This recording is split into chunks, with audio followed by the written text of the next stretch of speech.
العالمين والعاقبة للمتقين ولا عدوان إلا على الظالمين وأشهد أن لا إله إلا الله وحده لا شريك له الملك الحق المبين وأشهد أن محمدا عبده ورسوله سيد ولد آدم أجمعين صلى الله عليه وعلى آله وصحبه الطيبين الطاهرين على مر الأيام والليالي والشهور والسنين. أما بعد.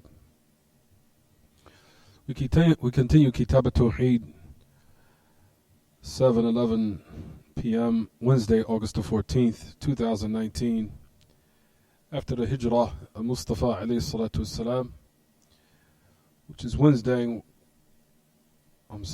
which will be considered the last day from the days of Hajj, which is the Ayyam al-Tashriq, which is now the 13th of the Hijjah, 1440 after the Hijrah of Mustafa alayhi salatu wassalam. We continue Kitaab At-Tawheed. We finished the chapter. We finished and concluded the previous chapter. باب ما جاء أن الغلو في قبور الصالحين يصيرها أوثانا. The chapter which comes in the extremism in regards to the graves of the righteous will make it become idols worshipped besides Allah Ta'ala. We concluded that chapter, and we move on to the next one as we start, as it says, باب ما جاء في حماية المصطفى جناب التوحيد. The chapter which comes in how Mustafa protected the side or the boundaries of monotheism. If you notice all the chapters that we've been covering, clarifying in all these chapters that have preceded how the Messenger of Allah protected the boundaries or the sacred boundaries of monotheism. As the chapters that we've been covering, if you notice, all of it is in this affair which we're going to speak about, which is connected to this chapter. All of it comes in the protection of Tawheed, the protection of the boundaries or the sanctuaries or the sacred affairs that are connected with the sides of monotheism and the worship of Allah. If you want to say in simple terms, how the Messenger of Allah protected Tawheed. For the chapters in which came before, we'll mention some of them just to make everything clear. All the chapters, if you'll notice, were general. But specific, and you'll find that the great Imam al-Shaykh Muhammad ibn Abdul Wahhab rahimahullah, that he made this chapter here specific. Except all of the affairs we've been discussing, what is preceded, you'll find, for example, if you notice the chapters we've been covering for the past month, for example, if you flip back, if you look in your book, it says, for example, al-ghulu fi salihin, prohibitions of going to the extremes in regards to the righteous. For example, if you look, the chapters that preceded what we've been covering. For example, the prohibition or why the people fell into polytheism of the past. For example, extremism in regards to the righteous. And in the previous chapter we concluded the prohibition of building masajid upon graves. And also extremism as it concerns or in regards to the graves. Because all of that is from the affairs which leads one to fall into polytheism. And the Messenger of Allah ﷺ, if you look in all these chapters, all of it, you'll find that the Messenger of Allah put forth his utmost effort in closing and sealing off all door that will lead to polytheism, will lead down into road. So all these chapters we've been covering for the past month, before Ramadan, of course, and up to now, before we prayed the Eid, you'll notice that we've been covering all these chapters, and all of them are concerning this chapter here. If you look in your books, everyone, that which comes in the affair, how the Messenger of Allah, or Mustafa, meaning the one who is chosen, who's the Messenger of Allah, protected Janab At-Tawheed. What is Janab? We'll explain that. Janab At-Tawheed, which is the boundaries of monotheism. They say translated as Janab or as Janib, meaning the side of monotheism, but it means Janab, means the boundaries of monotheism that were set for not to be exceeded or transgressed, and closing off every door that leads to polytheism. So all the chapters we've been covering are in this matter. All these chapters we've been covering are in this matter. The Messenger of Allah closed the door when he spoke about how what destroyed the previous nations of the past is them being extreme in regards to their righteous, for example, or prohibition of building masajid upon graves to the end of it. All of that is to bring us to this affair which we're speaking about today. If you look in your books, look into the title. So all these chapters we've been covering are all connected to this particular chapter of today. If you flip the pages back, you'll find all the ahadith where the Messenger of Allah ﷺ prohibited, for example, not to light lanterns around graves, or he prohibited, for example, building masajid upon graves, or putting a grave in the masjid. All that's connected to this title. All that's connected to this title here. Where the Messenger of Allah ﷺ, for example, he mentioned of those who constantly visit the graves from the women, are they cursed? And those who took the graves of their prophets as masajid, the curse of Allah descended upon them as a result of it. All of that is connected to this title if you look at it. You'll find that all the previous narrations that we mentioned all show how the Messenger of Allah protected the boundaries of monotheism, or protected the boundaries of the worship of Allah Ta'ala. And similar to what we're going to mention now, gives us extra examples of what we're discussing. As you look in the chapter, it says again, the title. If you looked at the chapter with the great Imam that he put in the book, it says what, everyone? The chapter which comes, how Mustafa, the Messenger of Allah, protected the boundaries of monotheism. And he sealed off every door and every path and every method that will lead to its road, meaning the road of polytheism. As we know, the word al-Mustafa in the Arabic language means the chosen one. The word al-Mustafa means the one who's chosen, from the word as-Safwa. But the word Safwa in the Arabic language, that is the word Safwa. Safwa, you'll find that the derivative of Mustafa comes from Safwa. Safwa in the Arabic language means like the cream of the crop, the pure one, or the one who's purified. Safwa means like the cream of the crop, the best of something. You'll find the word Mustafa as a derivative of the word Safwa. Safwa, meaning the cream of the crop, or the one who is chosen of being the best of something. And we know the message of Allah is the virtues of those who are Mustafain, those who are chosen, meaning the cream of the crop, the best. And the message of Allah is from the messengers with the strong resolve, Ulul Azmi, from the messengers and prophets. So when you hear the word Al-Mustafa, the chosen one, who is intended by it is who, everyone? Is the message of Allah alayhi salatu wasalam. If you say Al-Mustafa, Al-Mustafa, the chosen one, Al-Istifa. So the message of Allah was chosen to be from the Ulul Azmi, those prophets and messengers with that strong resolve, in which Allah subhanahu wa ta'ala chose them. When it says in the title, everyone, it says Himaya. The word Himaya in the Arabic language means to protect, means protection. Himaya. In the Arabic language, the verb is Hama Yahmi, which means to protect. It means to protect. Right. If you look in the title, it says how the Messenger of Allah ﷺ protected the boundaries of monotheism, or the boundaries of Allah subhanahu wa ta'ala's worship. How? By him sealing off every door that will lead to its path. And this is how you'll find that the Messenger of Allah ﷺ in so many narrations, how he clarified or protected his nation or his followers from anything as far as his statements and actions of falling into this abominable act of polytheism, which is the most vilified and the most horrific sin that any human being can commit. There's no sin worse than polytheism.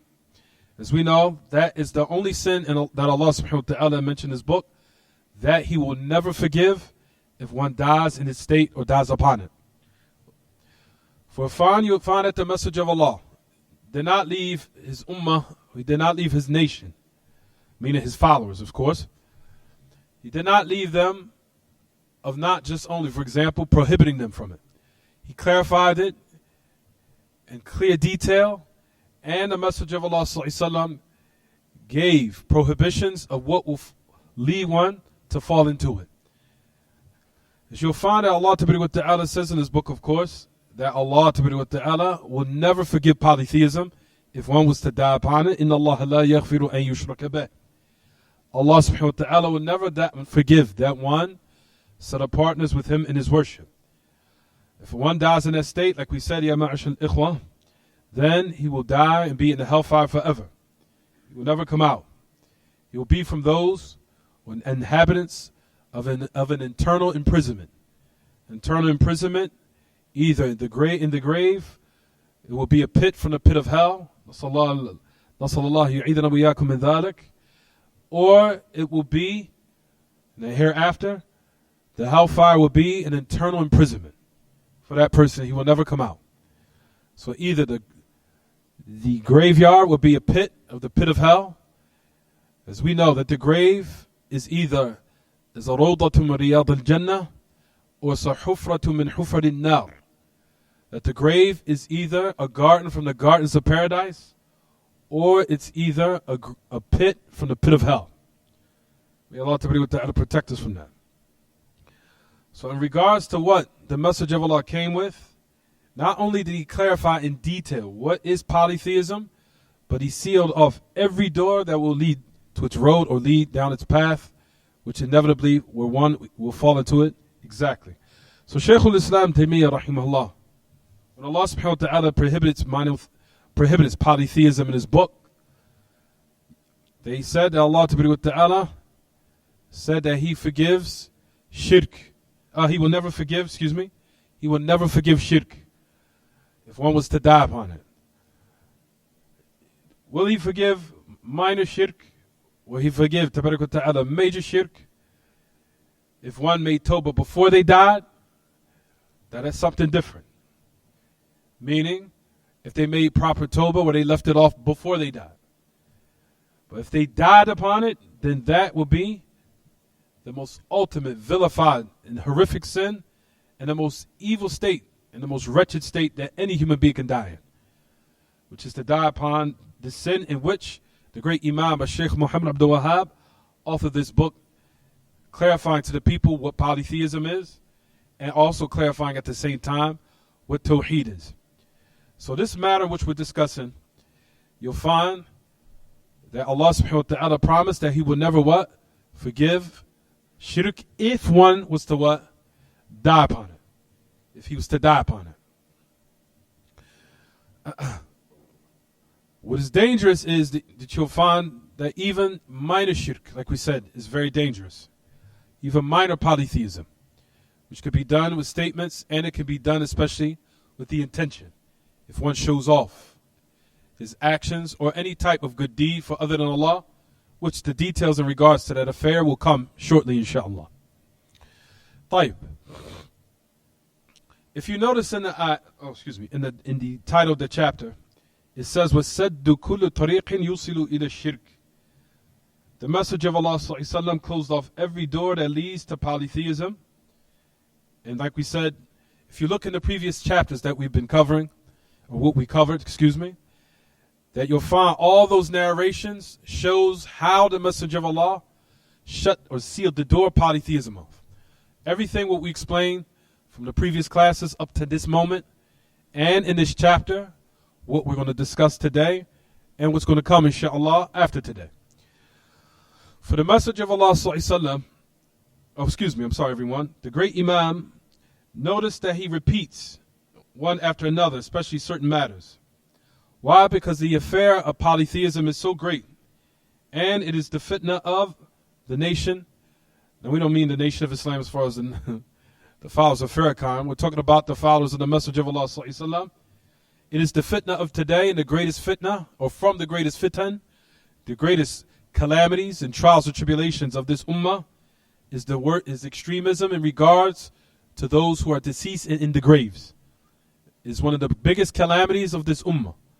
As you'll find in a lot of Muslim countries who have been tested with this fitna and this calamity, and as a result of it, you'll find that Allah subhanahu wa ta'ala, His disgrace fell upon the Muslims in a lot of worlds and in a lot of places because they fell into the most hideous, vilified, ugliest act that any human being could commit. And as a result of it, disgrace and humiliation descended upon the Muslims as a result of it. As polytheism brings disgrace to the human being in this world and in the grave and on the day of resurrection. On all three stages of life. Not just when one dies or even in this world. It brings disgrace, humiliation from Allah Ta'ala, and when one dies, in the grave and on the day of resurrection. So it's humiliation in all marahil and all the stages of life. So you'll find that the great Imam, that he mentioned these chapters repeatedly. If you find the chapters that we've been speaking about, and the chapters if you proceed, or comes before this chapter, everyone. Why? Because due to the severe magnitude of this affair. And like we said, it is the fitna of the Muslims today. Because of their extremism in regards to the righteous and in the deceased, and extremism in the prophets and messengers, as it is the fitna and the calamities and the trials and tribulations of the Christians. You'll find Shaitan used the same trick to misguide them, where they went to the extremes in regards to Jesus, the son of Mary, where they raised him to the level of being a deity of worship. The same thing happened to this ummah that Shaitan utilized in the guise of so-called the love of the righteous, or the love of the righteous, or what they call al-mahabbatu fi-s-salihin, or ta'zeem as-salihin, or showing reverence or veneration to the righteous. But in actuality, like we said, it's the same trick that Shaitan utilized to misguide the Christians from before. The same thing is utilized today with the Muslims, but in another form and in another title, under the guise of displaying or showing love of the righteous, as they say, or veneration or glorification or reverence of the righteous, as they say. But in actuality, if you look to their act, what they're doing and what they're committing, is polytheism. Exactly what happened to the people in the nations of the past. It's the same thing what they're doing today. There's no different. So you'll find, like we said, for what the Messenger of Allah prohibited, the masajid being built upon graves, especially until Sufiya or mysticism became prevalent in the nation, meaning prevalent of the ummah of the Prophet ﷺ. And polytheism became in abundance, and it became in abundance, and it became magnified and glorified. For the affair is very dangerous. That's the reason why you'll find the great Imam Shaykh Muhammad ibn Abdul Wahhab rahimahullah, that he repeatedly said this topic in so many ways. And he showed it and he repeated, due to the fact that this sickness has afflicted the ummah of Muhammad sallallahu alaihi wasallam, in order for the ulama to give awareness and make everyone pay close attention to this matter, because it is the destruction of the Muslims, and not only just of the Muslims, of the human being in general. And it's the reason why the Muslims are in the state that they're in now, due to their negligence in this affair, until the great Imam in his book, not only did he author this book showing the importance of it, but also how to treat this sickness and how to remove it ultimately. And not to call to the monotheism and prohibit shirk from it happening. For verily, if the ulama remain quiet and those from Ahl Sunnah remain quiet, then the affair will become what? Severe. And it will spread, because there's no one speaking out against it. You'll find that no one speaks out against these affairs, who are stern against these matters, more than the people of the truth. Rather, you'll find that the Muslims who are upon deviation or upon some type of other creed, you rarely hear them mention these matters. Rarely. Rarely hear these matters, which to let you know that there's a severe discrepancy in their call. And it's not built upon a correct foundation. Rather, it's built upon something that is of deviance, and it will fail, and rather it brings more disgrace to the people, and especially the Muslims. For when they deviate from this matter, what will come as a result of it, like we said, humiliation, disgrace will descend upon us as a result of it. So you'll find, ya ma'ashar al-ikhwah, you'll find it's so backwards now, to the point where a person prohibits one from worshiping Allah, either by a grave or praying in the graveyard, or prohibiting someone from performing circumambulation around or going around a grave as such, which is done in Egypt with the grave of Badawi and the grave of what they considered the grave of Hussein. You'll find people performing tawaf, circumambulation around the graveyard. That type of affairs, like we said, will nullify your Islam. It will nullify your Islam and it will invalidate it. A person has now removed himself out the fold of Islam and put himself in a state of disbelief if he does not make tawbah. For notice, in these days at times, if you prohibit a Muslim from doing this, they might become even violent and apprehensive against you. They might even become violent. They might even curse you, to let you know how the affairs have reached a level where things have now been switched. If you tell a person that what you're doing is polytheism, rather in their minds what they're committing is what? Monotheism. They think that they're actually carrying out Tawheed by performing tawaf, circumambulation upon the grave of one who's dead. They think that's monotheism. And if you prohibit them from doing that, they might even become violent against you. To let you know how the affair has become so what? So twisted. To the point, like we said, in people's minds what shirk is become Tawheed. And what the correct Tawheed with a lot of people now is considered what? Polytheism. To let you know how the affairs are so backwards now. And that's reached a level where, like we said, the people think everything is the opposite. وَلَا حَوْلَ وَلَا قُوَّةَ إِلَّا بِاللَّهِ. So like we said, you even think that a person is outside of the fold of Tawheed if you don't commit these acts of polytheism. They'll think that you what? You have now opposed what the message of Allah came with. And like we said, like we just mentioned, saying that this affair has become this severe and has reached this magnitude, which is of a high level of disgrace. Rather, you'll find the worship of graves is the affair of Abu Jahl, who's the enemy of the message of Allah. And it was the affair of Abu Lahab. And it was the affair of the deen or the religion of the polytheists of the past. They were involved in these matters. It is not the deen or the religion of the messengers and the prophets at all. You never find that any of the prophets and the messengers from the first, from Nuh, all even up from all the other righteous prophets and messengers, ever encouraging one to worship the dead. That is not the religion of any of the prophets and messengers. That is the deen of the religion of Shaitan. Of what? Shaitan beautified in the minds of the people to take them far away from the worship of Allah and make them from the worshippers of Him, of Shaitan himself. That is the trick of old, and is still the same trick that is being utilized today. Worshipping of the creation instead of worshipping of Allah Ta'ala, and that is what you see that is prevalent all around the world. For verily, ya ma'ashar al-ikhwan, this is what the title, what we wanted to start off before we speak about the topic of today. So keep in mind, if you look in your books, it says the chapter which comes, how the Messenger of Allah alayhi salatu wasalam protected the boundaries of monotheism. And due to the fact that the Messenger of Allah alayhi salatu wasalam had that tremendous sympathy and concern for his ummah, as it will come the ayah which we're going to talk about right now. So notice after he brought the title, the great Imam, Shaykh Muhammad ibn Abdul Wahhab rahimahullah, you'll find that he substantiated every affair that he brought in his book with some evidence from Kitaab and Sunnah.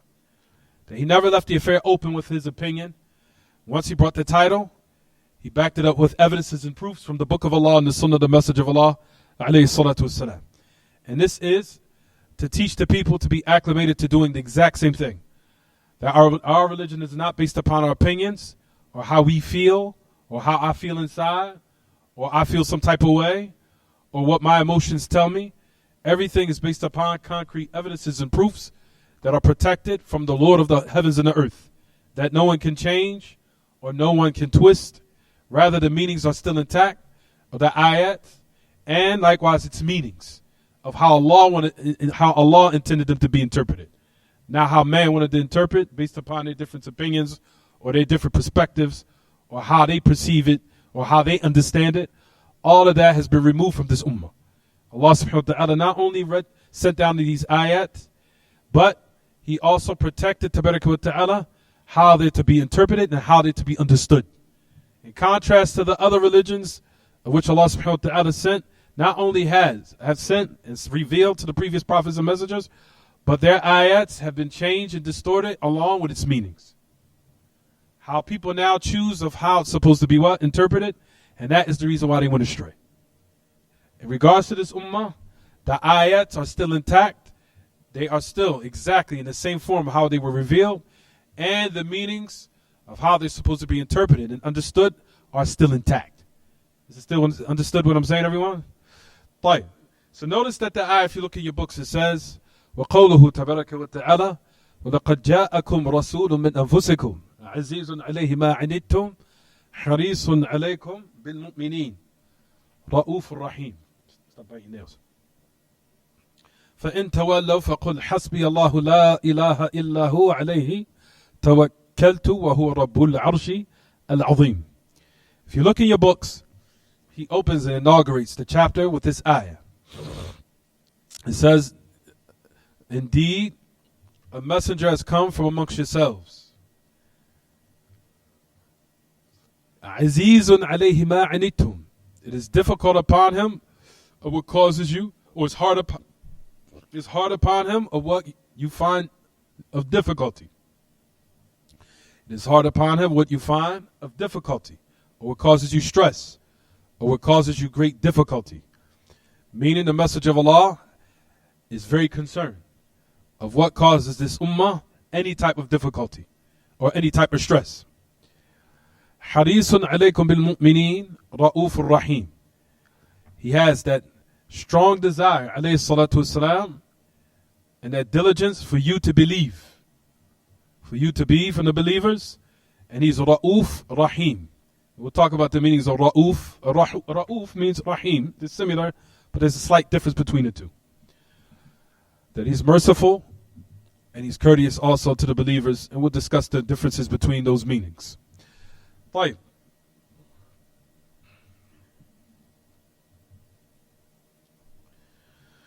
It says, indeed it has come to you a Rasul from amongst yourselves. لَقَدْ جَاءَكُمْ. Indeed it has come to you. You'll find that this Kitaab, or in this context, this addressment was number one, it was to the Arab at first. It was to the Arab, meaning min qawmihi. That's one of the meanings. Meaning from the Arab. He came from the Arab. That's one of the meanings. There's another meaning to it. He has come from the Arab, from the Arabs, from amongst them. The message of Allah ﷺ came from amongst them. As the Arab, as they who Allah subhanahu wa ta'ala chose His message to be from amongst them, or be sent from amongst them. The final revelation to all humanity was sent to the final prophet and messenger who is from the Arab. Who is from the Arab. The Arab, if they are upright, then the rest of creation follows behind them. Yes, they do. And I'll explain it, inshallah. The rest of the people follow behind them in their uprightness. If they are upright, then the creation of those from the people also follow them in their uprightness. And their destruction, likewise. You'll find in narrations which comes to Sahih Muslim, as in the last days and times, destruction will be quick amongst them due to the fact that they are considered the leaders of who Allah subhanahu wa ta'ala chose of being the best of people if they hold on to the religion properly. If they hold on to the religion properly, they are the best of people. And if they leave off and they deviate, then likewise the people what? Follow behind them in their deviation, and as they become the worst of people. You understand, everyone? So they are the best in which Allah has chosen His Prophet and His Messenger to be from amongst them. They are the best of people, of those who cling to the religion. And you'll find a clear example of that is looking at the Sahaba. The Sahaba, if you look to their seerah and their history, did things and astonishing acts that no human being, and Allah knows best, will be similar to what they did. Of the sacrifice, what they did for themselves, and sacrificing and protecting the Messenger of Allah, and informing the religion of all the battles they were in, and all the people and the sacrifices of people that died around them. And despite of that, they still remained firm and still were strong. And the rest of the people followed behind them in that until you find that Islam has spread it all around the world as a result of their efforts that they put forth. And the people followed them behind that. And the best, like we said, of example that you see is during the time of the Messenger of Allah alayhi salatu wasalam, with the Sahaba. That if they cling to the religion, they are the best of the people. And likewise, if they deviate, whereas they do not follow and hold and remain steadfast and strong and holding on to what is correct, then likewise the people follow them in their deviation. The people will follow them in their deviation. That's the waqi'. Is it clear what I'm saying, everyone?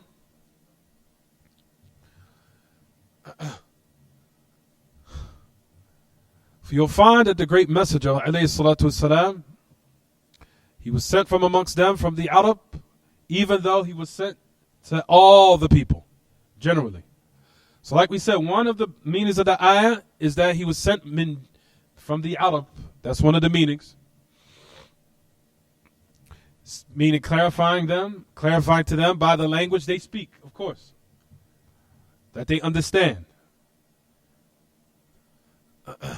وَمَا أَرْسَلْنَا مِن رَسُولٍ إِلَّا بِلِسَانِ قَوْمِهِ لِيُبَيِّنَ لَهُمْ. So it comes to Surah An-Nahl. Allah subhanahu wa ta'ala said, we have not sent a prophet and messenger except in the language of his people to make it clear to them. Just similar to that, Allah subhanahu wa ta'ala also chose the Jews at one point in time. And he sent prophets and messengers and sent them to them. For Allah wa ta'ala chooses from whom he wills from the creation. So not only from the Jews, as we know, when the Messenger of Allah was sent from being from the Arab, they became jealous because they wanted the last prophet and messenger to be from them. That's why they did not believe in him, not denying what he came with. They knew he was the prophet and messenger, but the reason of why they rejected the message was because out of jealousy and envy, because they wanted the final prophet and messenger to be from amongst them. Is it clear what I'm saying, everyone? Play. So then one of the meanings is that the Messenger of Allah alayhi salatu wasalam was sent from the Arab. That's one of the meanings that we said. Because he was sent amongst the Ummiyeen. We're going to talk about that right now. Also, one of the meanings of the ayah is that the Messenger of Allah came from amongst yourselves, meaning he came from min jins al-bashar, meaning from mankind, meaning from human beings. That's another meaning of the ayah. Which both meanings are what? Are both correct. He was sent from the Arab, that's the reality. And the Messenger of Allah was also sent to who? To everyone. Whether they be from the Arab or the non-what? Or the non-Arab. As we know, the Messenger of Allah will be at with every human being that's living in these days and times. When they are dead and they're under the dirt, 6 feet under, they will be asked concerning about him, alayhi salatu wasalam. That's going to be one of the questions that the angels was asked in the grave. So one of the meanings, as we said here, is what, everyone? One of the meanings of the ayah is that he's from the Arab or either from the human beings in general. Meaning he's from amongst yourselves, meaning from amongst the human beings. That he's not from the jinn, nor he's not from the malaika. He was not from the jinn, nor is he from the malaika, alayhi salatu wassalam. Bal huwa min jinsikum. Rather, he's from you, meaning you human beings. Is it clear what I'm saying, everyone?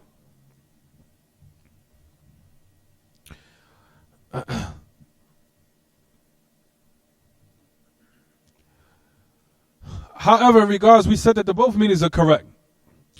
But in this particular ayah, in this context, even though both meanings are correct, because there's ayats that support both meanings, specifically in this ayah, which is in your books, the one who's being addressed here is the Arab. The one who's being addressed here specifically is the Arab. Because Allah subhanahu wa ta'ala bestowed His bounty upon them, which is greater than other than, which was a minna, a bounty or blessing that's bestowed, which is the most greatest of bounty and blessings. That He chose them, from amongst them, and sent a prophet and messenger from amongst them, which is true.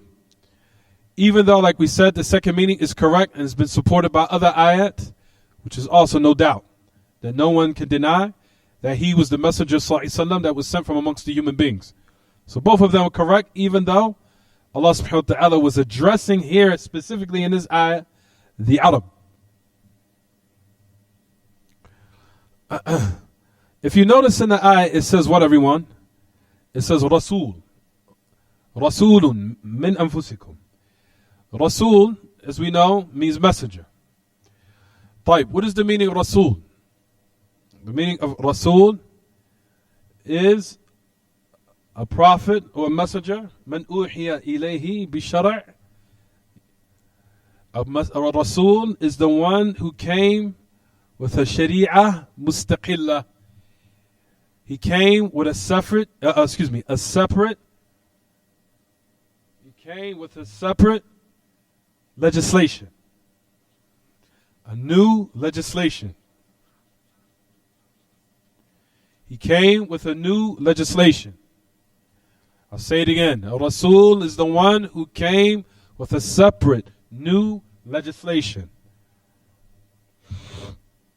A separate new legislation. And he was given that legislation to a people who are in opposition. He was given in order to deliver or convey the message to a people who are in opposition. People who mukhalifin. People who are in opposition. Is it clear what I'm saying, everyone? A prophet is the one who was what? Was he given a separate legislation? We say no. He was given the same legislation.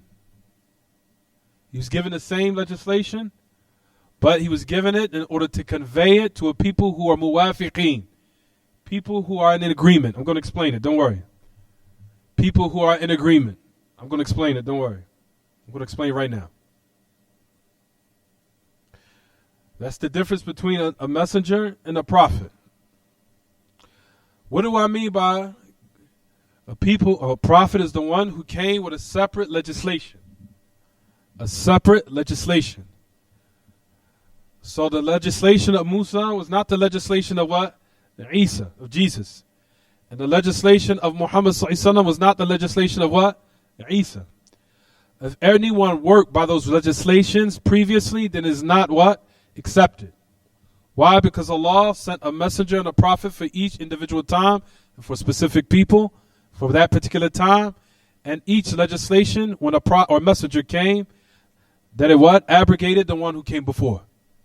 So if anyone utilizes the legislation of the prophets before, then it will not be accepted due to the fact that the Messenger of Allah ﷺ clearly mentioned authentic hadith that he said, أَمُتَهَوِّكٌ فِيَ يَبْنَ الْخَطَّابِ لو كان عيسى بن مريم حيا ما وسعه إلا اتباعي. He said, متهوك فيه ابن الخطاب. He says, when he seen him reading the Bible, as the Messenger of Allah became upset, as he was quoting verses from it, until when the Messenger of Allah alayhi salatu wasalam, he said, "Amutahawwikun fihi ya ibn al-Khattab," as he kind of admonished Umar al-Khattab what he did. Until he said at the end of it, he said, "Verily, what I've been sent with is something that is clear, crystal clear, and white." The point of what I'm saying is what the Messenger of Allah said at the end. He says, if Jesus, son of Mary, was alive right now, it would not be for him except to follow me. Which is to let you know that if anyone worked by the legislation by which the Messenger of Allah came with, and they worked by the legislation of Isa after the Messenger of Allah came with that revelation, that is something that is what? Incorrect. To the point where Isa ibn Maryam, when he descends, he will not bring anything new. When Jesus, the son of Mary, descends in the last days and times to destroy or kill the Antichrist, as it comes in the authentic narrations, he will not come with any new legislation. Which is to let you know that what? You guys need to stop breaking your nails, stop sitting like this. That's the reason why I'm going to get you guys on a certain diet. This right here, you guys are 10, 15, 16. Well, some of us in here are 30, 42. We have more energy than you guys.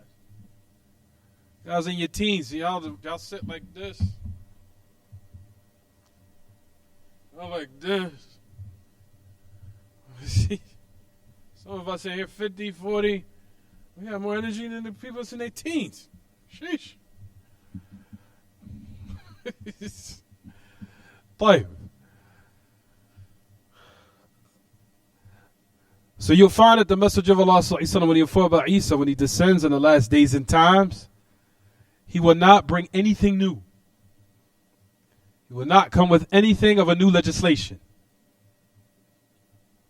He will not come with anything of a new legislation at all. Rather, you'll find that when Isa ibn Maryam will say a statement that you are an authority over yourselves, meaning you have your own sharia which suffices you. That I'm not going to bring anything new. Rather, I'm here to what? To aid you and fight along with you in order to destroy the Dajjal, the Antichrist. But Isa ibn Maryam is not going to come with anything new, which is to let you know ultimately that final prophet and messenger to all humanity was Muhammad sallallahu alaihi wasallam, even though Isa would descend at the last days and times. So Isa ibn Maryam, even though when his descension takes place, he's not going to bring anything of a new sharia. طيب. When I mention the ta'rif, when I mention in the definition, it says a messenger is the one who came with a shari'atun mustaqillah. He came with a separate legislation to a people who are what? Mukhalifin. People who are in opposition. People who are in opposition. What does that mean, people who are in opposition?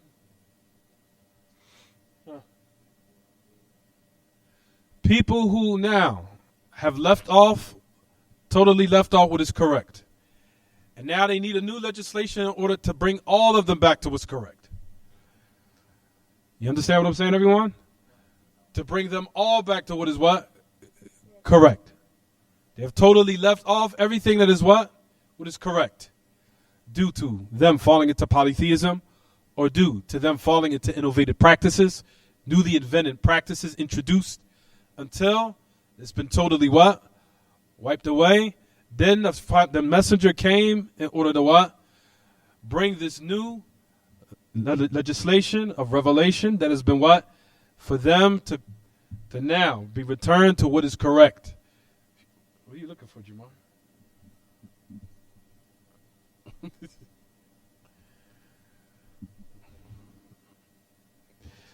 Is it clear what I'm saying, everyone? طيب. A prophet is the one who's been given a new legislation. He's still working with what? The previous legislation, which is still valid. However, they sent to a people who are what? In agreement. What does that mean, in agreement? Meaning, generally, they are in agreement with what? Of that legislation they've been given. However, they might have been what? In certain aspects, they left off was correct. So they just need to be what? See, for lack of better words, they need to be polished again. Certain affairs where they left off, which is correct. And that prophet just gave confirmation of something that's already been what? Established. Confirming what has already been laid down as the groundwork. But when they left off a little bit of the practices of what's correct, to bring them back. But generally there are people that are what? Agreeing or in agreeance. But however they might have deviated in certain aspects. Like something of bid'ah or something of innovations or something those affairs might have affected what they're upon. So that prophet came and corrected some of the little type of what discrepancies they might have fell into. But ultimately the foundation is still what? It's still there. They didn't come with something totally what? Totally new. So that's the difference between a what? A prophet and a messenger. Is it clear what I'm saying, everyone? Every prophet is a messenger, but not every messenger is a what? Prophet. Is it clear what I'm saying, everyone? I'll say it one last time. A messenger is one who came with a sharia mustaqillah. They came with a separate legislation. A new legislation to a people who are in opposition. They're mukhalifin. Do you have this written down? Or are you biting your nails? Do you have this written down? Do you have your books? You don't have none of your books. They were sent to a people who are mukhalifin. They came with a separate legislation to a people who are in opposition. Totally against the truth. Not upon any type of right guidance whatsoever. That messenger came, laid down the foundation until what is correct was finalized, and this is what the people are obliged to practice and to profess Allah subhanahu wa ta'ala and worship Him by. Is it clear what I'm saying, everyone? However, a prophet came in order for the foundation was there. The revelation was already what? Was there. So the groundwork has been laid down. However, they might have deviated in certain aspects. But they might have left off what was correct in certain aspects. And that prophet just came to convey what was already confirmed, or to confirm what has already been conveyed, and to steer them back to what was what correct. Even though generally, they all were people that were in agreement. Is it clear what I'm saying? That's the difference between a prophet and a messenger. Every messenger is a what? Prophet. But not every prophet is a what? Is a messenger. Is it clear what I'm saying, everyone?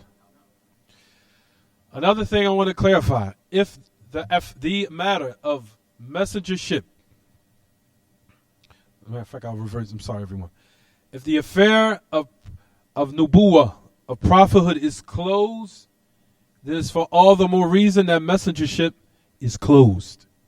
Is it clear what I'm saying? Allah subhanahu wa ta'ala has clearly said in His book that the message of Allah is Khatimun Nabiyyin. He's the seal of all prophets. He's the seal of all prophets. Why didn't Allah say Khatimur Rusul? Khatimur Rusul.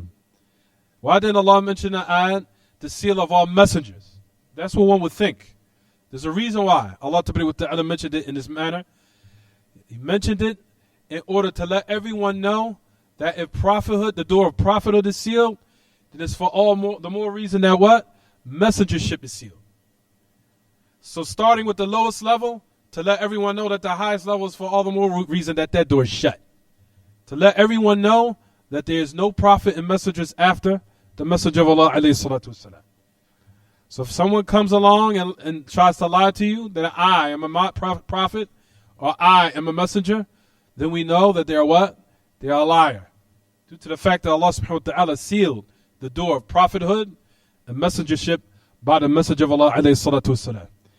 And there were prophets and messengers that claimed this affair after the message of Allah's death, and all of the Sahaba made war with them and belied them and called them Dajjaleen, people who are extreme liars. You understand, everyone? وَمَنْ أَظْلَمَ مِنْ مَنْ افترى على الله. There's an ayah where Allah subhanahu wa ta'ala says, what is it, Surah Al-Nahl? No, it's not Surah Al-Nahl, I think it's Surah Al-A'raf. قال سأوحي إليه ولم يوحى إليه بشيء. There's an ayah where Allah Ta'ala says in the book, who's the most oppressive than the one who says that it was revealed to me, or is being revealed to me, revelation. وَلَمْ يُوحَى إِلَيْهِ شَيْءٍ, and nothing was being revealed to him. Or said that he says that I will reveal similar to what Allah will reveal. Then Allah subhanahu wa ta'ala talks about of the people who claim this type of claim, where their abode will end up when the angel snatches their souls out of their body in a very violent manner. طيب. So this is all to show what, everyone? It's to show how the differences between a prophet and a messenger. And Allah subhanahu wa ta'ala separates the differences. In an ayah, where Allah ta'ala says in this book, is an ayah where Allah subhanahu wa ta'ala himself separates the different, or separates between a prophet and a messenger in his book. وَمَا أَرْسَلْنَا مِنْ قَبْلِكَ مِنْ رَسُولٍ وَلَا نَبِيٍّ إِلَّا إِذَا تَمَنَّى أَلْقَى الشَّيْطَانُ فِي أُمْنِيَتِهِ. Is an ayah where Allah subhanahu wa ta'ala says in his book, we not sent anyone before you from a prophet. We did not send anyone from before you of any messenger or prophet. So Allah subhanahu wa ta'ala said that there's what? Messengers, and there's also what? Prophets. So Allah ta'ala himself in his book says there's a difference, showing that there is a difference between a Rasul and a prophet, between a messenger, and then there's a difference between a messenger, and there's a difference between a what? A prophet. طيب. So now Allah subhanahu wa ta'ala says in the book, لَقَدْ جَاءَكُمْ رَسُولٌ مِنْ أَنفُسِكُمْ عَزِيزٌ عَلَيْهِ مَا عَنِتُّمْ. That it is hard upon him of what you find of difficulty. It is hard upon him of what you find of difficulty.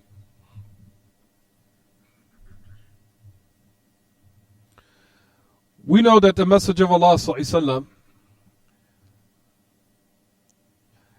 had great concern for his ummah. He had great concern for his followers, from this nation.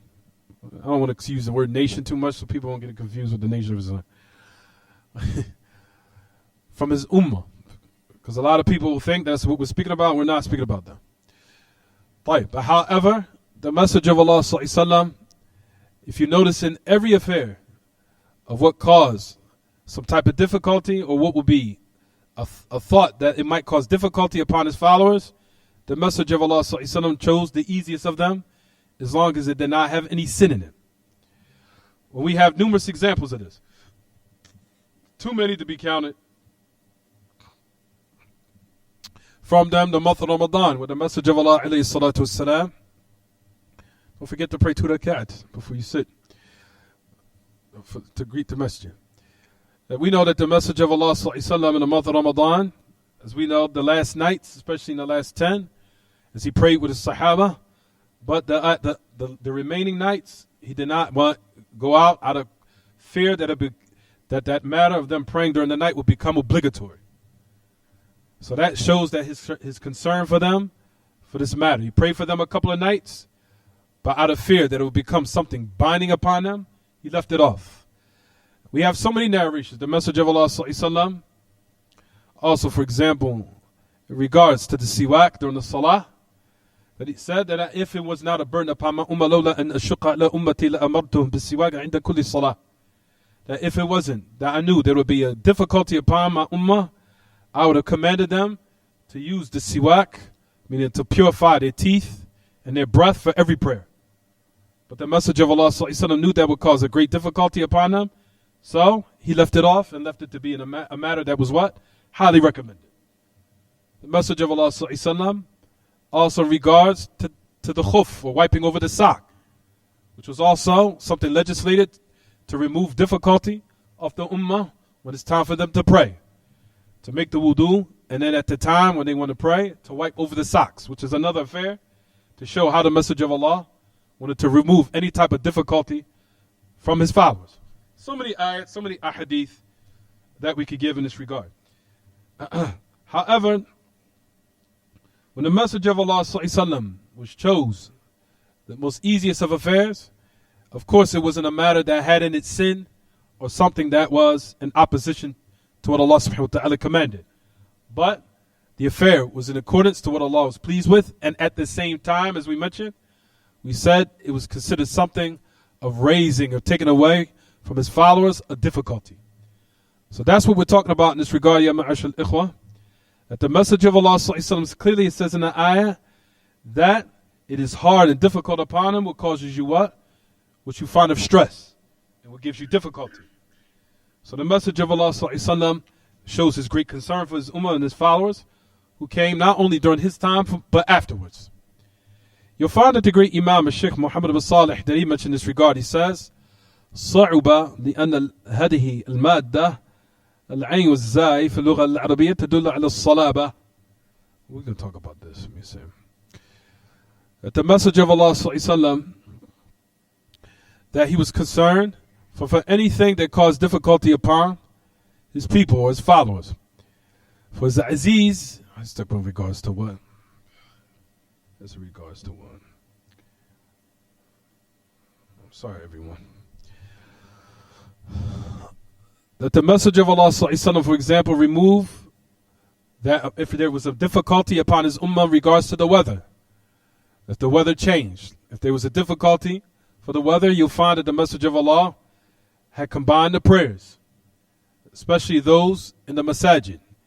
In regards to the prayers, if there was some type of difficulty in the road or hardship in the road that caused the people to find some great difficulty, you'll find that he legislated for them to combine the prayers, not to shorten them, because they're not what? Travelers. But in regards to the weather conditions was to be what? Difficult, or to have some severe change in it, where the people found it found it of a hardship, the message of Allah had legislated that they combine their prayer. All of that was in order to what? Remove hardship and difficulty upon his followers, which is in confirmation to this ayah. If you look at your books, it says, it is hard upon him, or what causes you what? Difficulty. Or anything that causes you stress. So the message of Allah was concerned for the affair of the state of his ummah in so many ways, that he always tried to make sure that any type of burden was raised off of them, especially if he knew that it was going to cause some type of what? Stress or difficulty upon them. طيب, it says in the ayah, حَرِيصٌ عَلَيْكُمْ بِالْمُؤْمِنِينَ, that he has that diligence or that great desire that you be believers. Alayhi salatu wassalam. He said that you be what? Those, meaning from those who follow what is correct. To follow the correct revelation, to follow the truth, and he detested for you and hated for one, to find difficulty or anything that caused great difficulty upon them. So the message of Allah combined between the people being guided, along at the same time him being concerned of what caused the people difficulty. So he gathered between both characteristics. And there's so many different ayats, it's the same thing. If we could give, but like I said, I don't want to get too much into detail in this regard. But if you look in the ayat, it says, it is hard upon him what causes you stress. And he has that ardent, severe desire that you be from those who believe and who are rightly guided. And who are those from the believers and those who traverse the correct path, as it says in the ayah. What is the connection of this ayah for why the great Imam put this in the chapter? What's the reason? The reason is for this, everyone, if you look in your books, that the message of Allah, him having these great characteristics, this great concern for his ummah, that he came with clear guidance, clarification in the most clearest manner, and he had this great concern, and at the same time, he always did his best to try to choose what is the easiest upon his ummah and raising any difficulty upon them, and at the same time, him doing anything and giving any type of way, and also making sure that those who deliver the message do it in an appropriate manner, where it will be a reason for now the people gaining interest to enter into the religion. Where you find that the message of Allah also made a dua for those who those who are soft and who are gentle to his ummah, that Allah Ta'ala be gentle to them. And whoever makes things difficult upon his ummah, or break difficulty upon them, then I'll ask, making dua to Allah, that Allah bring difficulty upon them. You'll find that in the narrations of the dua, the message of Allah. تفضل. The man shaqa ala ummati fashquq alayh. Whoever brings difficulty upon my ummah, then make it difficult upon them. Then, O Allah, make it difficult upon them. And whoever makes it easy upon them, O Allah, make it easy upon him. So we say in this regard, like we said, the Messenger of Allah, alayhi salatu wasalam, if these were his characteristics, so let's make now the correlation between why the great Imam put this in the chapter and why he put this ayah in this chapter. What's the correlation? What's the connection? What is it? If the Messenger of Allah has all these characteristics of the ayah, of what we mentioned, what we just said now, so how can one not think that the Messenger of Allah did not clarify to his ummah what polytheism is, what's the details of it, how to not fall into it, if it's the most greatest thing or the greatest danger and the highest sin in regards to its magnitude and the level of it, and that the Messenger of Allah ﷺ is also Ra'ufur Rahim. He is very merciful and had that tremendous concern for his ummah. How can one think that he did not, alayhi salatu wasalam, come in order to clarify in the most clearest way of what polytheism is and all those affairs that will lead one down its road? That's the reason why the great Imam, Sheikh Muhammad Abdul Wahab, put this in the chapter. Is it clear what I'm saying, everyone? So that's the connection. So that is the what? That is the correlation, it's the connection. Stop biting your nails. Is it clear what I'm saying, everyone? I'll say it again. This is the reason why I tell everyone to bring their books. This is the reason why I tell everyone to bring a pen and a pencil to class. I'll say it one more time. I'll even read what the great Imam Ibn Fawzan that he mentions. It says, he says, وَأَنَّهُ بِالْمُؤْمِنِينَ رَؤُوفٌ رَحِيمٌ فَهَلْ يَلِيقُ بِمَنْ هَذِهِ الصِّفَاتُ أن يترك الأمة تقع في الشرك الذي يبعدها عن الله ويسبب لها دخول النار؟ هل يليق بمن هذه صفاته أن يتساهل بأمر الشرك to the end of it? He said in what we're mentioning now, he says that the Messenger of Allah, these are the characteristics that Allah mentioned about him concerning his ummah. So how can one think that the Messenger of Allah left off his nation, or mean his followers, that they will fall into polytheism, that would take them far away from Allah, and it would cause them to enter into the hellfire eternally? Is it befitting that this one, who this is his characteristics that have been mentioned, that he will be lax in the affair of polytheism, and that he will leave it off, not caring of warning against it,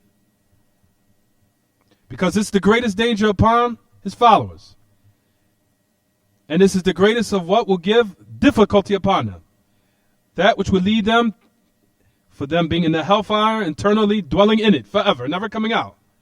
And it will destroy their life in this world and destroy their hereafter, and destroy their life in the grave, until they will not have any future. They will not have any what? Type of salvation or chance of salvation in this world or in the grave or in the hereafter. That he will leave off clarification of what polytheism is and what is the detail of it, and what is the doors that will lead one down its road.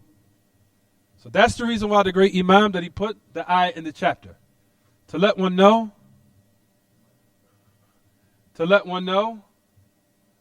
why the Messenger of Allah, alayhi salatu wasalam, that he came with this clarification, because these are his characteristics. The greatest type of stress that will cause the ummah is what, everyone? What is the greatest type of stress and difficulty will be upon the ummah? Which is what? Which for them to fall into polytheism. That is the greatest stress that will bring humiliation, disgrace in this world. Humiliation, disgrace in the grave, and humiliation and disgrace on the day of resurrection. That's the greatest form of stress. Is there any stress after that stress? So the Messenger of Allah was concerned of anything that would cause this ummah stress, his followers. That's the reason why we're making the connection, everyone. The connection is The greatest stress is the stress of what, everyone? Of what will lead the ummah down to its doom and its destruction. And the Messenger of Allah ﷺ was concerned with that matter, especially if it was the greatest danger, of the greatest of any danger there is. He claimed clarifying what it is, also giving explicit detail what it is, and all the roads that will lead one down to it, especially polytheism. For those who say now that there is no shirk, there is no polytheism in this ummah, that is what? That is a khata'un fahish. That is a what? That is a clear, disgusting mistake. You'll find that a lot of the Muslims have fallen to it all around the world, of grave worshipping and of swearing by other than Allah, and belief that the dead can conduct in this existence just like Allah or more than Allah. Which to let you know, this is the reason why the state of the affairs of this ummah is in the way it is now. And not only in the affairs of worship, but even in the affairs of legislation in regards to politics. That's also, you'll find in a lot of nations where polytheism has also crept in the affairs of what? Which is called siyasa, which is in regards to politics. Like we said. So that's not only in the aspect of worship where you find that the Muslims are grave worshiping, but also in the affairs of politics, by them adopting democracy and adopting democracy or liberalism or any type of shuyu'iyya or communism. All of that is polytheism in the aspect of legislation, which also has brought disgrace and humiliation upon the ummah of Muhammad sallallahu alaihi wasallam. So it's not just in the affair of worship, it's also in the affair of politics, which is also another affair of worship that a lot of people don't realize.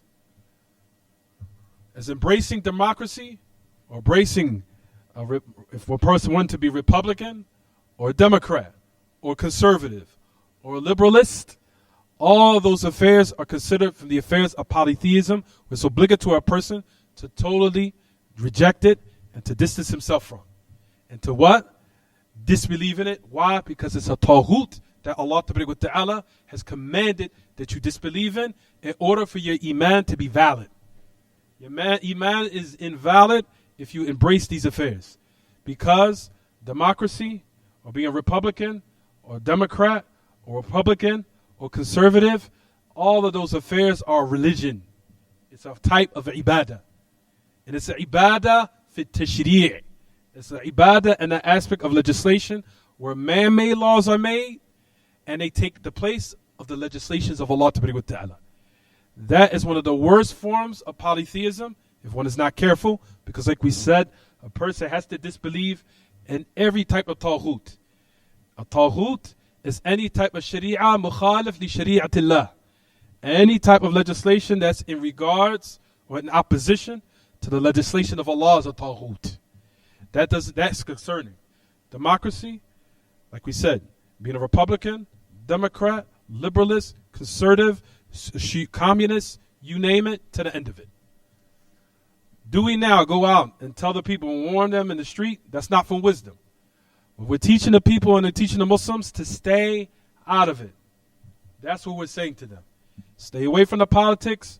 Busy yourself with the monotheism of Allah, because the angels are going to ask you concerning this affair first when you die. A person prepares for the affair that he's going to be asked first when he first dies. That's what you prepare for. And that's what you concern yourself with.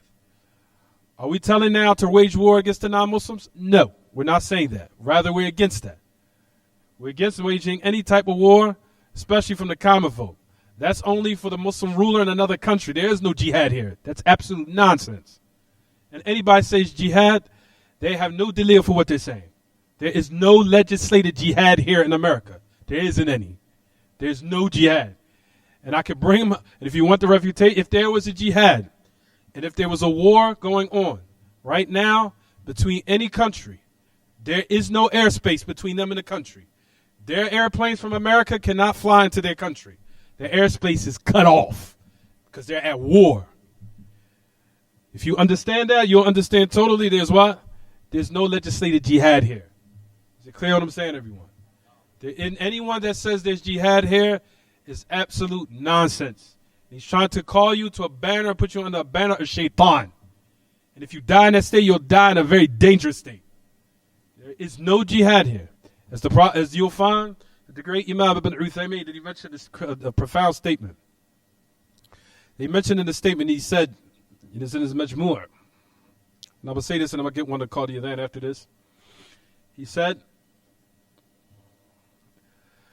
for one of these statements he mentioned and said about jihad. He says, يتعذر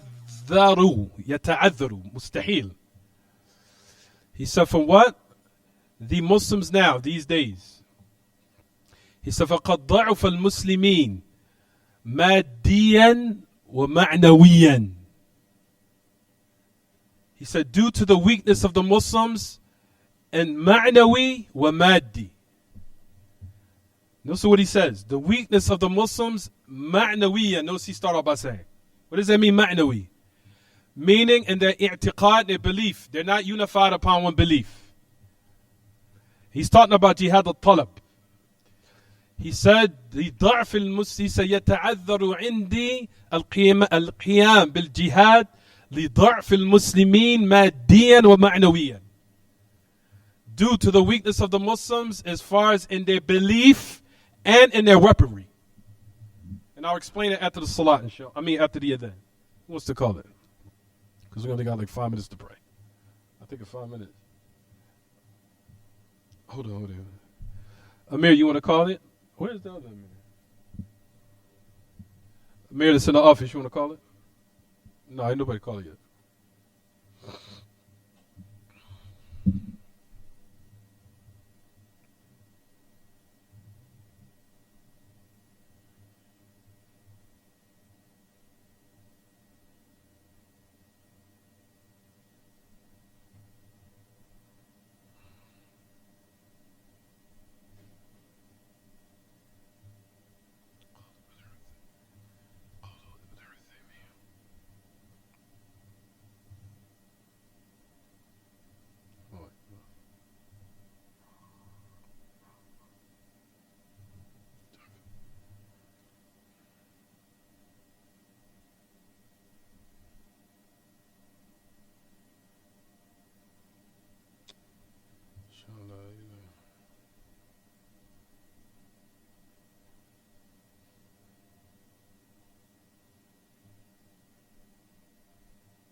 يتعذر عندي القيام بالجهاد.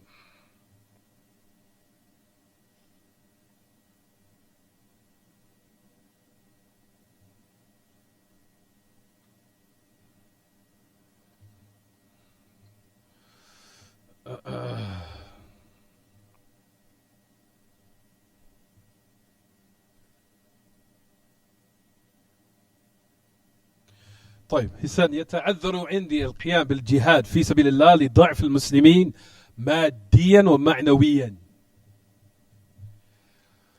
He said that it's impossible for the Muslims now. He's talking about jihad al-talab, ليس jihad al-dafa', jihad al-talab.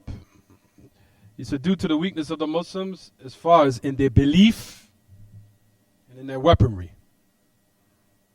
In their belief and in their weaponry. Was he talking about belief? All of the Muslims are divided in their i'tiqad. They're all divided in their belief system.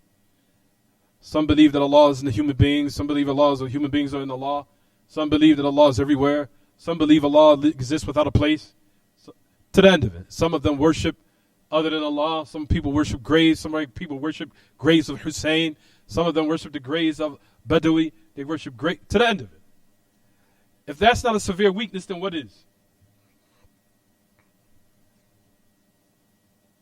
That's a tremendous weakness.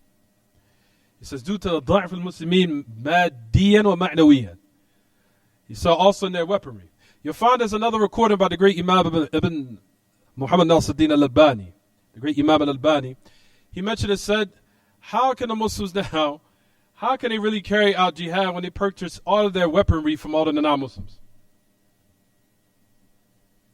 He said, and he said a profound statement in the recording. He said, are we going to tell our enemies now, before we go to war with you, we want to buy some of your weapons first, then let's go to battle. Let's fight. Let's purchase some of the weapons from you. Then after that, let's resume the fight, or let's go to war. When you purchase all the weaponry from the enemies, now you want to fight. You understand? If that's not severe weakness, then what is? So you got weakness in the aspect of belief. All the Muslims are divided in their belief system. The source of the power of the Muslims comes from their unification and being unified upon one aqidah. That's what the non-Muslims knew.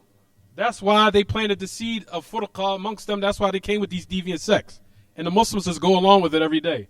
Not realizing that the non-Muslims know that the strength of the Muslims came for them being unified upon one aqidah. They knew that. They knew that. But a lot of Muslims don't realize it. It's sad to say, due to their ignorance. But the non-Muslims knows it. They know it to this day. That's why to this day they're still planting the seed of what? Deviance in the aspect of belief all around the Muslim world, and even to this day. To this day, they're still doing the exact same thing. Such as the Ahmadiyya was made by the non-Muslims. The Ahmadiyya was made by the non-Muslims. They just built the masjid in Philadelphia because they know it's a prevalent of Salafis, a concentration of people, the truth there. That's why they came with that huge, beautiful masjid to attract the Muslims there. To come to make you what? Pray there. Believing that there's someone named Ahmed Ghulam Ahmed Al-Qadiani Al-Dajjal, for you to believe that what? He's a prophet. They knew that this type of discrepancy being planted in the Muslims in their ranks would cause them severe weakness. And it would cause them more what? It would cause them more division. Made them another sect. Because they know it's called what? They know the qa'idah, the principle, which is what, everyone? Divide and conquer. You understand, everyone? The source of the power of the Muslims came for them being united upon their belief system.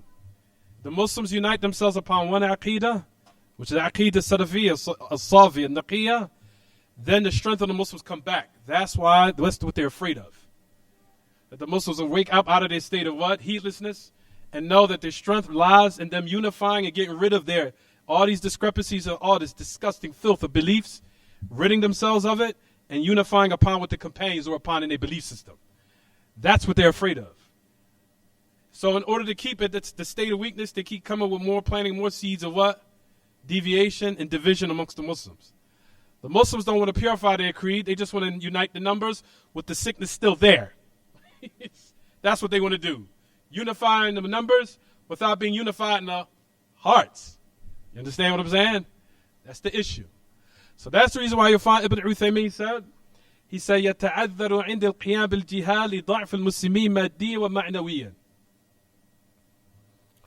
He said, due to the weakness of their Muslims in their equipment, and their weaponry, and in their belief. The last part he mentioned is said, and I'm going to get this statement because I'm going to read it after the class is over, and this will stop.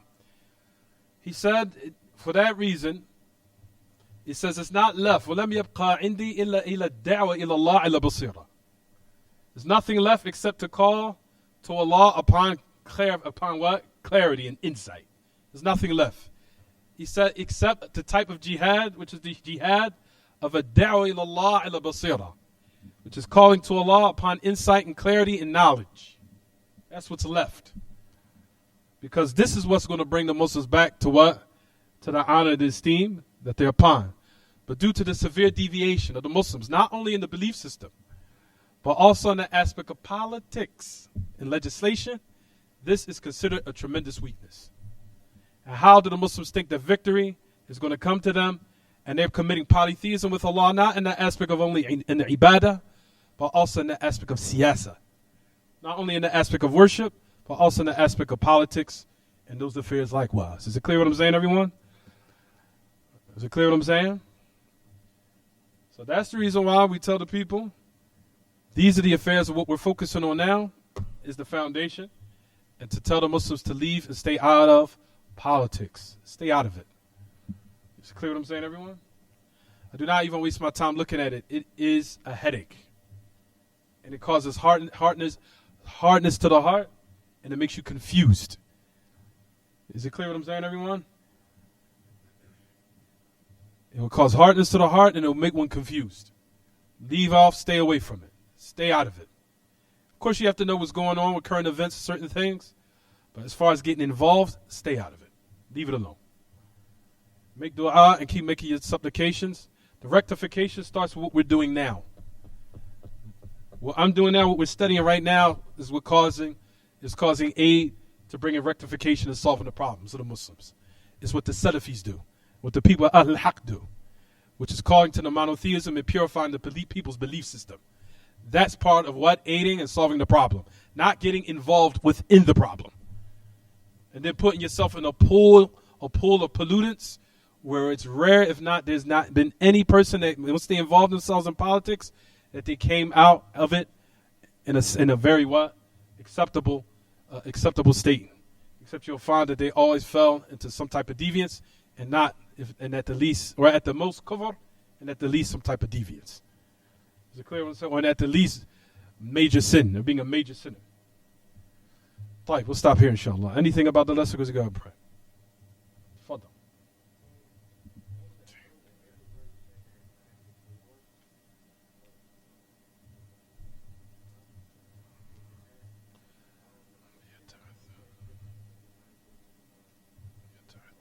If there was a war, because you'll find that the people out there said that America, Dar al-Harb. هذا كلام باطل مبدود. That America is a place of war. You'll find people saying that. It's Dar al-Harb. It's Dar al-Harb with the Muslims. First of all, in order for something to be Dar al-Harb, you have to have your own Muslim state and country. You don't have any. Especially from the common folk here, from the deviant sects from the Muslims who say this. First of all, we ask you, are you the ruler of a country, over land? That's number one. Number two, if there was a war between two places, there's no airspace. There is no airspace between those countries. Meaning that one country cannot fly an airplane into another. And that one other airplane cannot fly into what? Their country. It's totally cut. To let you know there's still a what? There's a treaty and there's a pact. Each one is holding up. Each country is still what? They deem it to be valid and they're still what? Upholding it. Is it clear what I'm saying? So that nonsense that people propagate that is dal harb, is kalam batil, min abtal al-abatil. That's absolute nonsense. Why I say that, like I said, brothers and sisters, because if there was some type of war taking place between two countries, there is no airspace. Right now, you won't be able to fly to Saudi Arabia. Right now, you won't be able to fly to any of these countries. Once a country's at war, it's khalas. Nobody going out that country, ain't coming here, and they ain't going there. Is it clear what I'm saying, everyone? That lets you know there's still some type of what? Ahd. There's some type of ahd or sulh. There's still some type of peace treaty or pact that has to be what? Upheld.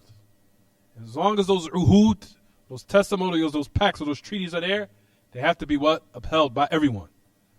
For anyone to say now that it's war, then that's absolute nonsense. Is it clear what I'm saying? There is no jihad al-talab. There is no jihad al-talab, especially here in America, there isn't any. There is no jihad al-talab. There isn't any. And the only people that legislate the affair that there's a jihad al-talab is the ulama, or the true ulama. Not just ulama by its name, but the true ulama of correct aqeedah, who are the great scholars of today, who's great Imam Salih Fawzan, the great Imam Sheikh Rabi' ibn Hadi al-Madkhali, the great Imam, also Sheikh Salih al-Haydan, and AbdurRazzaaq Ali Sheikh, to the end of it. Those are the people who now can tell you whether or not there's a jihad or not. And other than that, you do not listen to anyone who now want to be those who are fake jihadists. When I say fake jihadists, is they tell you to go kill yourself while they're sitting in their homes with their killed children, enjoying life. You understand, everyone? Those who now sitting in their homes and they're eating all their food and they have their nice cars and they have their nice houses while they're telling you to go kill yourself first. And you to kill your innocent children and your innocent people who you love in a state of danger. While they sit in their room with their feet up, looking at the dish, looking at the satellite, watching all this murder and mayhem and chaos and mass hysteria that they cause, and they're still enjoying life. With their children and their kids, and they're eating every night, and they're coming home peacefully while they stirring up all the other ummah to go kill yourself in millions. Those people are fake jihadists, and they're the most akhbath nas. And this is what you see of today. But a lot of those so-called extremists and jihadists, this is exactly what they do. And if they so-called was calling to the truth, they'd be in the forefront of leading jihad. But they're not in the forefront. They're in the back, way back. I'm all in way back, so I'm in another country way back. While you guys go kill yourself. You understand, everyone?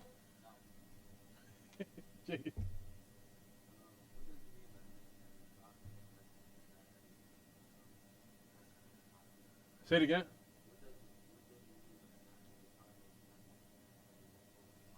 I said every messenger is a prophet, but not every prophet is a messenger. Correct it. Every messenger is a prophet, but not every prophet is a what? Messenger. كل رسول نبي وليس كل نبي ايش؟ رسول. تفضل. I can't hear you. Raise your voice. What about it? Say it again.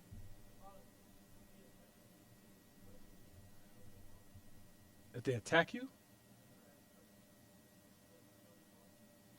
do you mean, ask you questions? Concerning what, though? If a person comes to you and say, you Muslims, do you vote? I just say, no, I don't vote. I say it just like that. Why not? Don't you realize our brothers and sisters were killed in order for that? They use that when they go for the black card. Don't you realize our people were slaved and all that? It's bring tech to this day.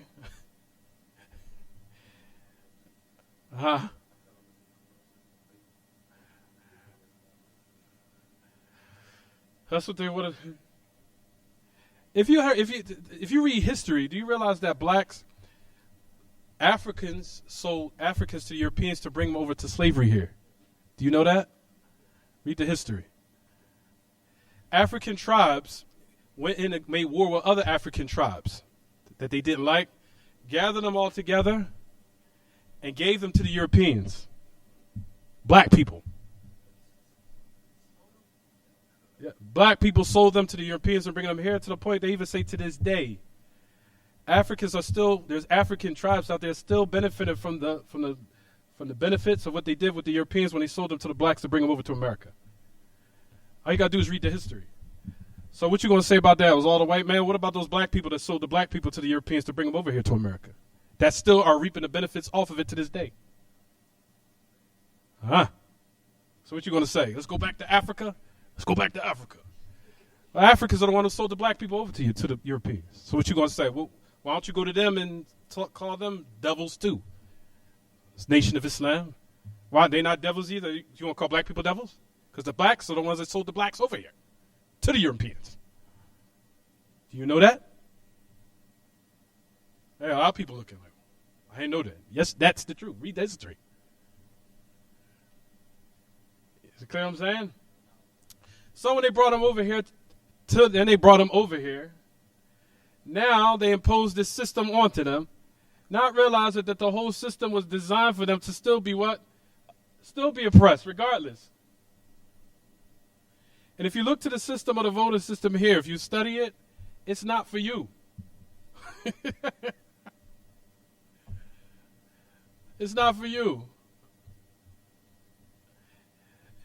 The whole legislation was only for rich people. Rich people and certain colors of people. You see it being a practice and applied here. You see it. You can see it's only for specific people. No. Democracy, or so-called freedom, is only for specific people. As for you, black people, y'all are supposed to be dead or in jail. One of the two.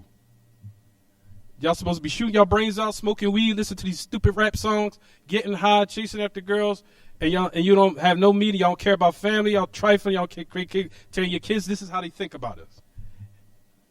And that's what they want you to what? And the people fall for every day. So either one or two things. We want you to die or be in jail. That's it. Or you're supposed to be slaves to us, where we know incarceration is a form of slavery. We want you in a cage. So if you keep out here smoking wild, getting high, smoking weed, listen to these stupid rap songs, listen to these stupid rappers, and you keep wanting to be like these people, go ahead. Because ultimately, we have something waiting for you. We want to bury you underneath the dirt or what? Put you in a cage, which is jail. Ultimately, the voting system is all rigged. If you study it, the voting system is, they already know who's going to be the next president before you even vote. Do you really think that the most uneducated person that lives in the hood right now, really, your vote means anything to those people?